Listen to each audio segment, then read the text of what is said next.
ក្រោយមកភាពល្ងីល្ងើរបស់ធនជ័យក៏លឺទៅដល់ស្រុកចិនស្ដេចស្រុកចិនក៏ជំនុំអស់នាម៉ឺនថានឹងទៅធ្វើចំណោទនៅស្រុកខ្មែរដើម្បីផ្ចាញ់ប្រាជ្ញាធនជ័យស្ដេចក្រុងចិនក៏ថ្លែងព្រះរាជសារមកថ្វាយស្ដេចស្រុកខ្មែរក្នុងរាជសារនោះបញ្ជាក់ថាស្ដេចស្រុកចិននាំផ្លែឪឡឹក3និងសំពៅ500ក្នុងសំពៅនីមួយៗមានមនុស្សចំនួន500នាក់នាំមកធ្វើចំណោទនឹងអ្នកប្រាជ្ញស្រុកខ្មែរ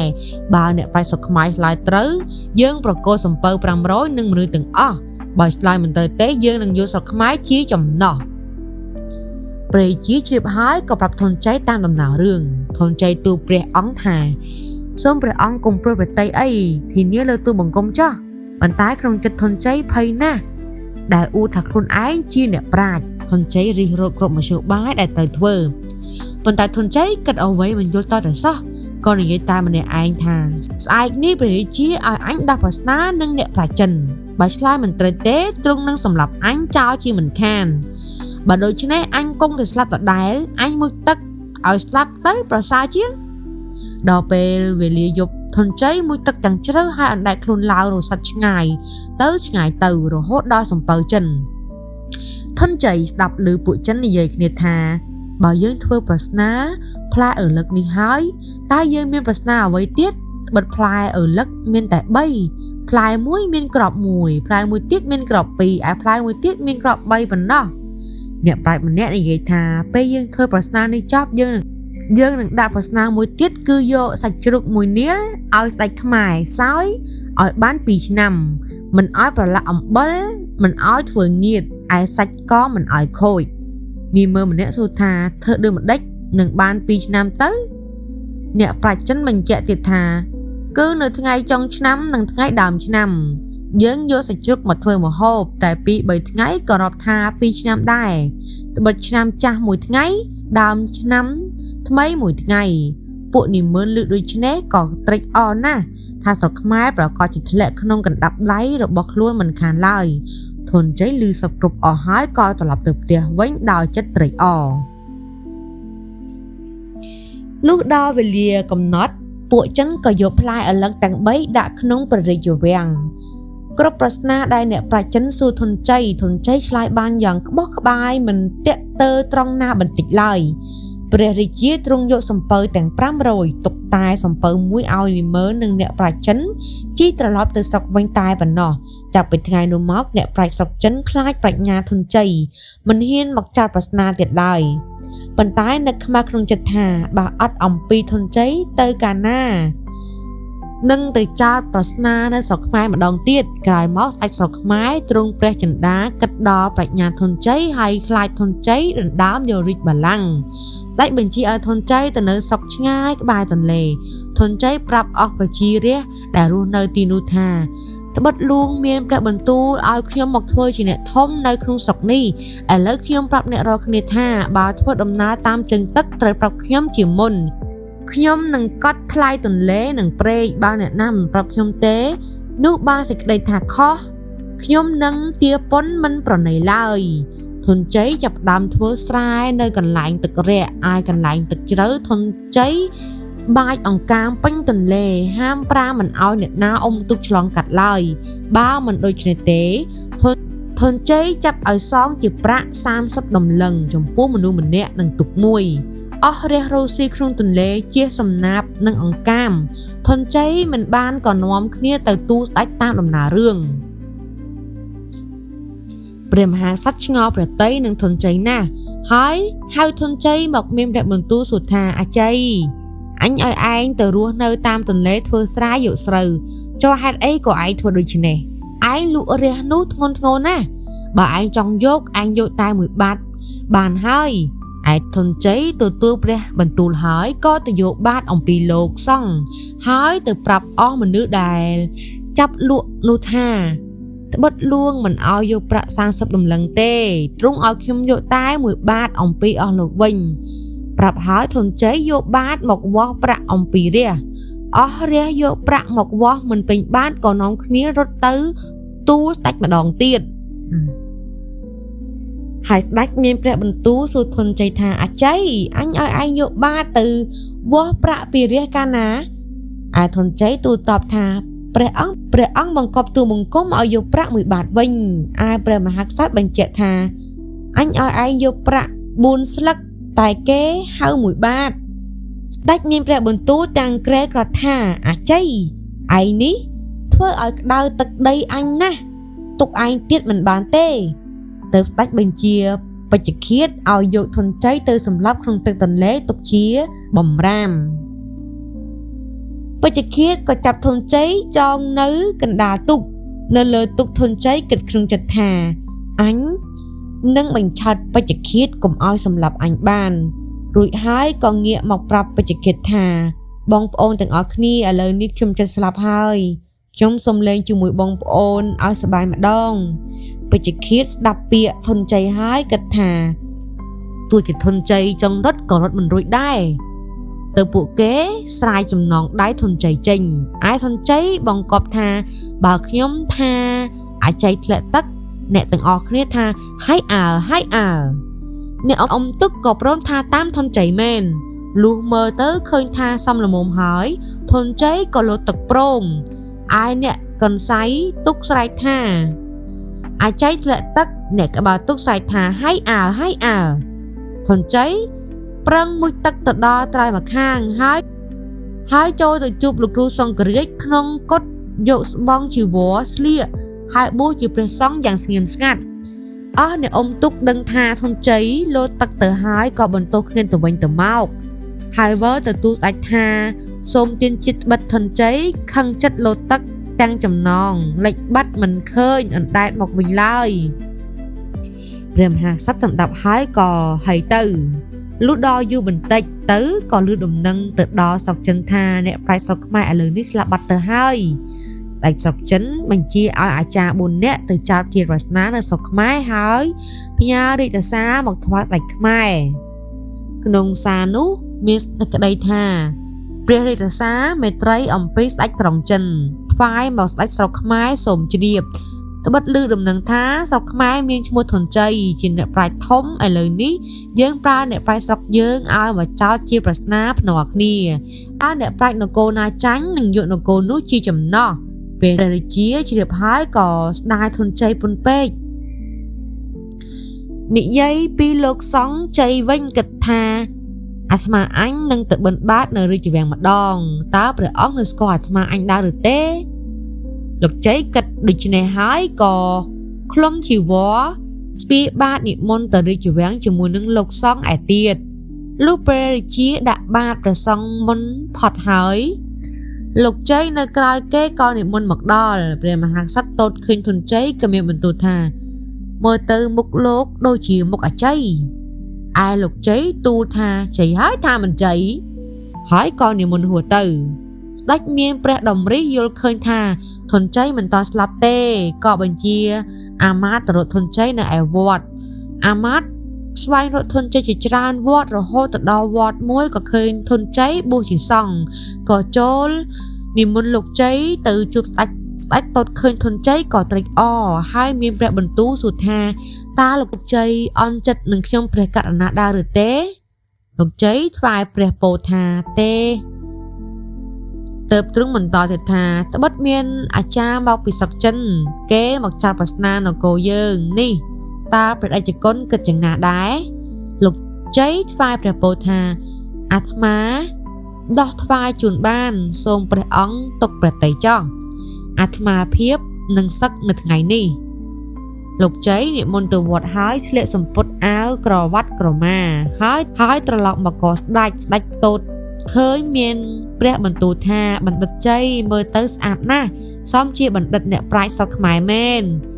បើដូច្នេះឯងឲ្យអាចារ្យចិនឡើងមកនៅថ្ងៃណាបណ្ឌិតជ័យក្រាបទូលថា3 ថ្ងៃទៀតលុះដល់ថ្ងៃសន្មតអាចារ្យចិនក៏ឡើងមកចោទប្រស្នាប៉ុន្តែពួកគេភ្ញាក់ផ្អើលយ៉ាងខ្លាំងនៅពេលដែលឃើញធនជ័យនៅចំពោះមុខអាចារ្យចិនជួបធនជ័យក៏ធ្វើប្រស្នាចង្អុលទៅលើហើយចង្អុលចុះមកដីធនជ័យចង្អុលទៅលើព្រះអាទិត្យហើយចង្អុលមកខ្លួនឯងអាចារ្យចិនសួរធនជ័យថាការដែលយើងចង្អុលទៅលើហើយចង្អុលមកដីតើឯងយល់ឃើញដូចម្ដេចធនជ័យឆ្លើយថាអ្នកឯងចង្អុលទៅលើគឺចង់សួរខ្ញុំថាមានអ្វី ខ្ញុំចង្អុលទៅព្រះអាទិត្យចង់ប្រាប់ថានៅលើមេឃមានព្រះអាទិត្យនិងព្រះច័ន្ទហើយអ្នកចង្អុលមកដីនោះព្រោះអ្នកចង់សួរខ្ញុំថាមានអ្វីខ្ញុំចង្អុលមកខ្លួនខ្ញុំមានន័យថានៅលើដីមានមនុស្សបន្ទាប់ពីពួកគេឆ្លើយប្រស្នាគ្នារួចហើយអាចារ្យចិនលាធនជ័យវិលទៅសំពៅវិញលុះព្រឹកឡើងអាចារ្យចិនមកជុតធនជ័យម្ដងទៀតអាចារ្យចិនធ្វើដៃជារង្វង់ឯធនជ័យធ្វើបត់ដុំដៃបង្ហាញអាចារ្យចិនលាម្រាមដៃទាំង5បង្ហាញមកធនជ័យបង្ហាញម្រាមមួយអាចារ្យចិនក៏លាធនជ័យទៅសំពៅវិញឯធនជ័យក៏ទៅផ្ទះវិញដែរលោកគ្រូសង្ឃរាជឃើញធនជ័យដោះប្រស្នានិងអាចារ្យចិនក៏និមន្តទៅជួបធនជ័យសួរអំពីប្រស្នាទាំងនេះធនជ័យទូលថាធ្វើដៃរង្វង់ខ្ញុំថាជាអង្រុតរត់ត្រីទើបខ្ញុំបង្ហាញកែងដៃចង់បញ្ជាក់ថាបើអង្រុតត្រីដូច្នេះតើរត់បានត្រីប៉ុន្មានចិនបង្ហាញម្រាមដៃ5ថាបានត្រី1ធ្វើងៀតបាន5ចម្រៀកខ្ញុំបង្ហាញចង្អុលដៃ1ថាសៀងមួយថ្ងៃ1ចម្រៀកលោកគ្រូសង្ឃរាជសម្ដាប់ហើយក៏វិលទៅគត់វិញសម្ដេចចៅហ្វាយក៏ចង់ដឹងអំពីវាសនាចិននោះដែរធនជ័យប្រាប់ថាចិនអោបដៃជារង្វង់នោះថានឹងយកនគរយើងខ្ញុំបង្ហាញដុំដៃថាអញចង់វាយមួយកែងចិនបង្ហាញម្រាម5ថាមានគ្នាច្រើន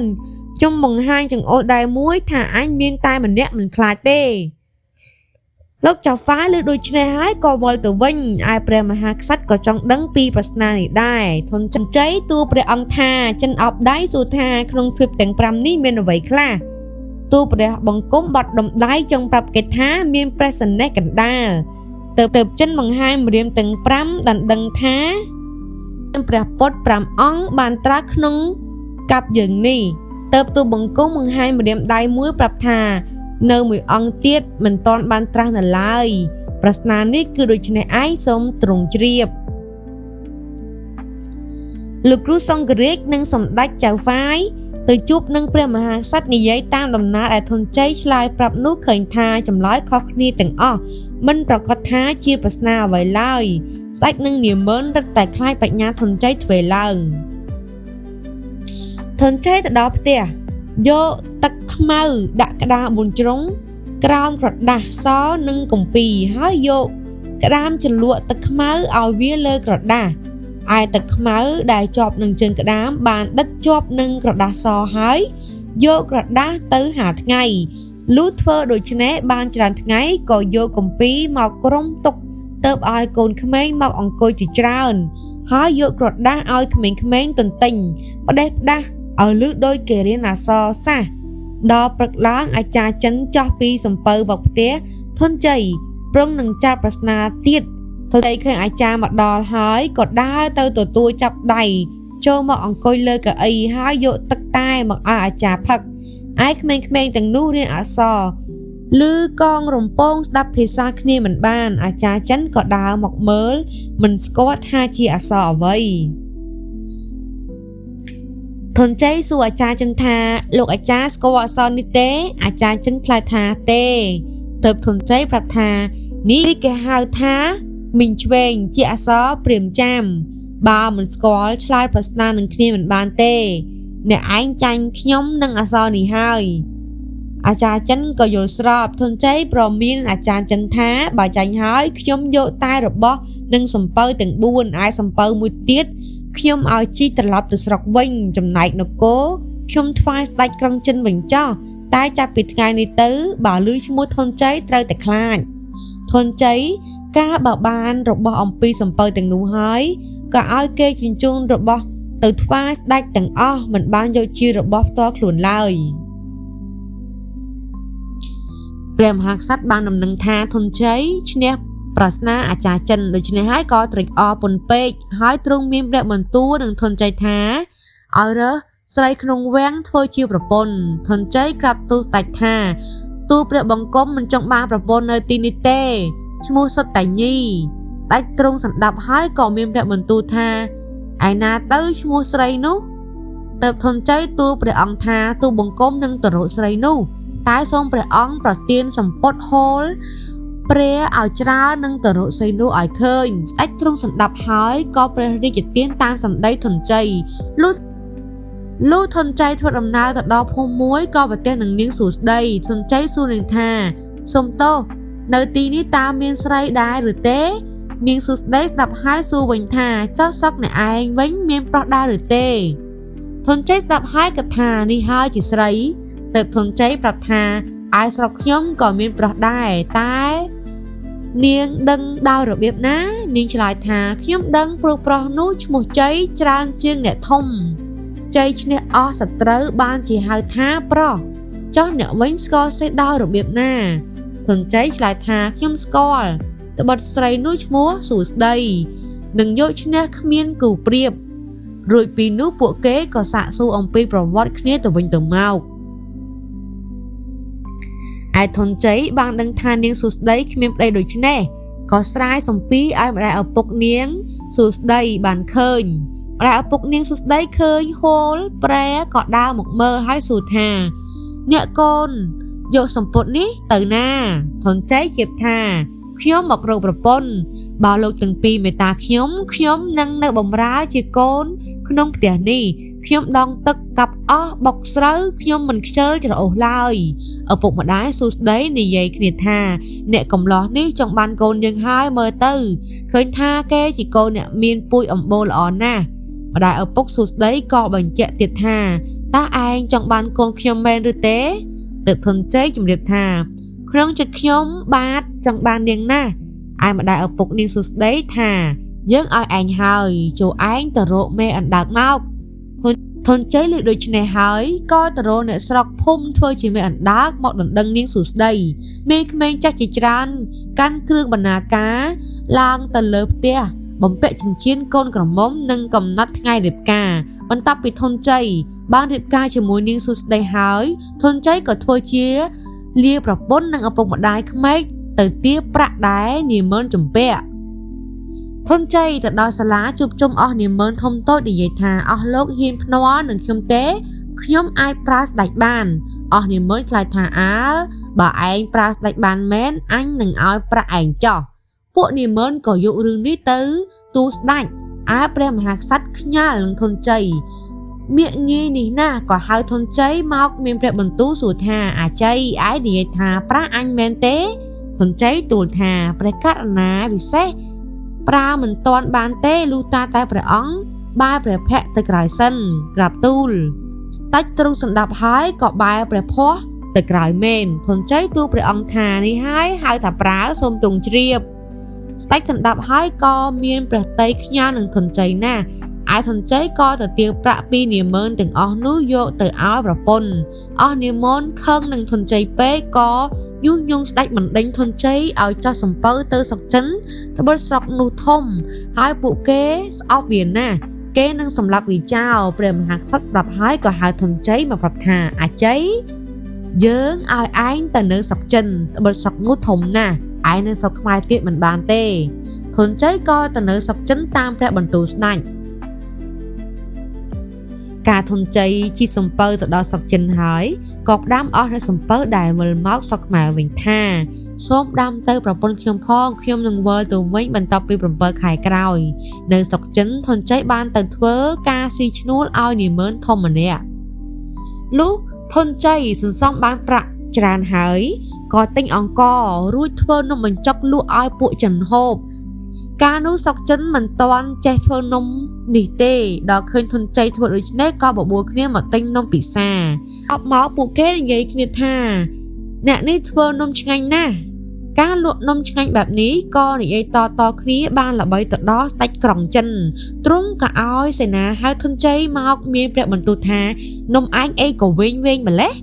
មានឈ្មោះថានំអ្វីទៅធនជ័យទូលថានេះគេហៅថានំបញ្ចុកបើទ្រង់ចង់សោយតើតែងើយឡើងលើហាមាត់ឲ្យធំលើកដៃឲ្យខ្ពស់ទៅឆ្ងាញ់ពិសាស្ដេចចិនឮដូច្នោះក៏យកនំនោះមកសោយហើយងើយដោយពាក្យធនជ័យទូលប្រាប់ធនជ័យឃើញដូច្នេះក៏សោយចំអកឲ្យស្ដេចថាមើលមុខស្ដេចចិនមុខខ្មៅមើលមុខស្ដេចខ្មែរដូចខែពេញបរមីស្ដេចក្រុងចិនឮធនជ័យដៀលដូច្នេះទ្រង់ក៏ព្រះ ក្រោតយ៉ាងខ្លាំងហើយក៏ត្រាស់ឲ្យអស់អាមាត្យចាប់ធនជ័យដាក់គុកសម្រិតក្នុងគុកនោះត្រជាក់ណាស់បើមនុស្សណាចូលទៅហើយកម្រនឹងរស់ឡើយធនជ័យរស់នៅក្នុងគុកជាមួយជនជាតិចិនម្នាក់ធនជ័យរងាខ្លាំងពេកក៏បបួលចិនបោកចម្បាប់ឲ្យក្តៅសាច់បែកញើសនឹងបានស្រួលខ្លួនលុះបានពី3ថ្ងៃអស់នាម៉ឺនទៅមើលឃើញអ្នកទោសមិនតស្លាប់ក៏ហីទៅធនជ័យក៏ធ្វើខ្លែងឯកបង្ខំរយប់ស្ដេចឮសូរសំឡេងប្លែកក៏ឆ្ងល់ក្នុងប្រទេសថាសត្វនេះយំតែពេលយប់មិនដែលឮពេលថ្ងៃតតែសោះទើបហៅមកគុនគូតើសំឡេងនេះជាសំឡេងសត្វអ្វីហៅទូព្រះអង្គថាបានជាសត្វនេះយំដូច្នេះបិទកាត់ហេតុក្នុងនគរបើរកឧទ្បាតនេះមិនឃើញទេសត្វនោះនឹងស៊ីមនុស្សក្នុងព្រះនគរនេះមិនខានឡើយស្ដេចព្រះសម្ដាប់ហើយមានព្រះបន្ទូលថាបើដូច្នេះតើឧទ្បាតព្រោះអ្វីហៅទូលថាទូព្រះបង្គំឃើញថាមានគេយកអ្នកប្រាជ្ញស្រុកខ្មែរមកប្រោះចោលក្នុងស្រុកយើងឥឡូវនេះគេនៅក្នុងគុកសម្រិតឯណោះមានតែឲ្យគេទៅស្រុកវិញទេទើបល្អឯព្រះមហាក្សត្រក្រុងចិនក៏បញ្ជូនធនជ័យទៅស្រុកខ្មែរវិញព្រះមហាក្សត្រខ្មែរឮថាធនជ័យវិលមកវិញក៏ខ្លាចប្រាជ្ញាធនជ័យមិនហ៊ានធ្វើសេចក្តីឲ្យទាស់ចិត្តឡើយលុះក្រោយមកធនជ័យក៏មានជំងឺជាទម្ងន់ដែលអស់សង្ឃឹមក្នុងការព្យាបាលធនជ័យក៏បានផ្ដាំប្រពន្ធថាពេលបងស្លាប់ទៅសូមយកបងទៅកប់ហើយដោតចម្រងស្រួចនៅលើភ្នោបងកំខានហើយទទួលលួងផងថាបងឈឺចិត្តស្លាប់ហើយឯនាងសួស្ដីក៏ទៅទួលលួងតាមបណ្ដាំធនជ័យស្ដេចដឹងដូច្នេះហើយក៏ยื่នទៅសួរសុខទុក្ខធនជ័យទូលព្រះអង្គថាបើសោយត្រីព្រួលកុំចោលស្រកាបើសោយត្រីប្រាកុំចោលស្រកីបើស្លោកបើត្រីប្រានិងមជូរសណ្ដាន់កាលបើធនជ័យស្លាប់ទៅហើយគេក៏យកខ្មោចធនជ័យទៅកប់ហើយធ្វើចម្រងដោតលើភ្នោនោះតាមបណ្ដាំរបស់គេអស់មនុស្សក្នុងរាជវាំងដែលស្អប់ធនជ័យក៏ប្រើមនុស្សឲ្យទៅជួអាចដាក់ភ្នោធនជ័យនៅពេលពួកគេដាក់គូតជុះក៏សត្វតែមានចម្រងមុតគូតពួកគេហើយក៏រៀងមិនហ៊ានមកទីនេះទៀតឡើយពួកគេនិយាយគ្នាថាពិតជាអ្នកប្រាជ្ញមានបញ្ហាមែនគាត់ស្លាប់បាត់ទៅហើយគ្រាន់តែជួអាចដាក់លើភ្នោគាត់ផងក៏មិនបានដែរអូខេទាំងអស់គ្នាឥឡូវនេះរឿងធនជ័យរបស់យើងក៏បានដល់ទីបញ្ចប់ទៅហើយហើយនេះខ្ញុំក៏អរគុណដែលបងប្អូនស្ដាប់តាំងពីដើមរហូតដល់ចប់ហើយកុំភ្លេចជួយ Subscribe Channel នេះខ្ញុំផងដើម្បីឲ្យមានកម្លាំងចិត្តធ្វើវីដេអូបន្តទៀតអរគុណច្រើនជួបគ្នានៅវីដេអូក្រោយៗទៀត